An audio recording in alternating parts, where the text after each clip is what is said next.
Hey everyone, I'm Haley Springston, Watershed Planning Coordinator with the Rondout Neversink Stream Program, and today I'm going to be showing you how to identify and manage Japanese knotweed, a plant that spreads rapidly and poses a serious threat to the ecology of Catskill streams and rivers.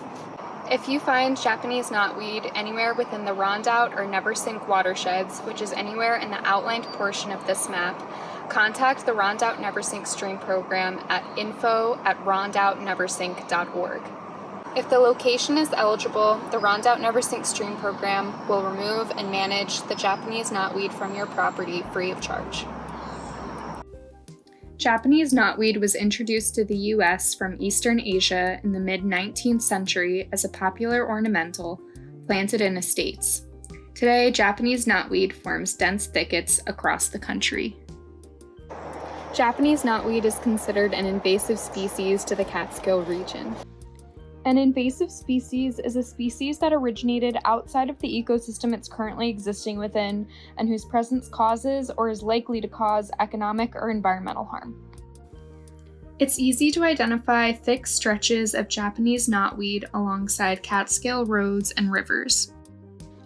It's pretty easy to recognize Japanese knotweed by its spade-like leaf.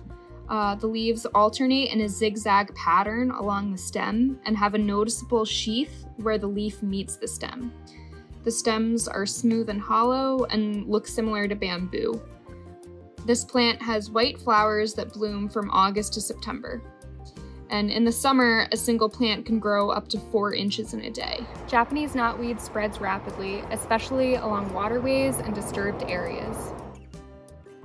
Japanese knotweed spreads by the transportation of its stem fragments and seeds, and also by shoots rising from its rhizomes. So beneath the ground, Japanese knotweed actually has a network of wide-spreading rhizomes.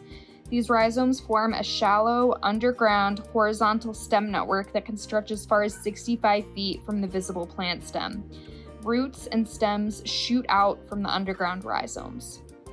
Because this plant can sprout from stem fragments as small as 10 millimeters, it's extremely important to not disturb or transport Japanese knotweed plants and its surrounding soil.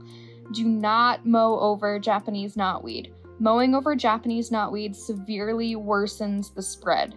When hand pulling Japanese knotweed, 100% of the plant's roots and stems must be removed and disposed of properly, or else regrowth will occur. Japanese knotweed quickly forms monocultures along riparian or riverside areas. A monoculture simply refers to the growth of a single organism without the presence of healthy biodiversity.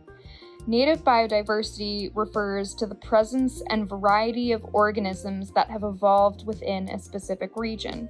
Japanese knotweed monocultures crowd out and eventually eliminate positive native biodiversity.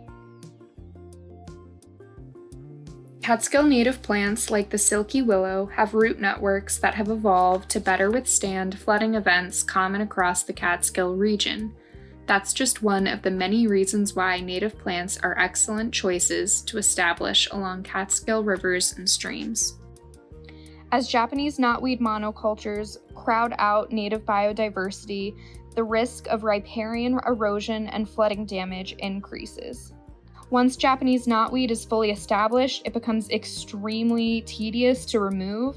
Early prevention is much easier than removal.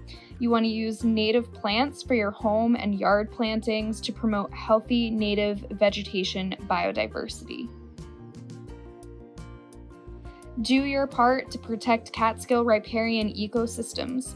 If you notice Japanese knotweed within the Neversink or Rondout watersheds, again, that's anywhere on the shaded portion of this map, email the Rondout Neversink Stream Program at info@rondoutneversink.org. If the location is eligible, we will manage and remove the Japanese knotweed free of charge.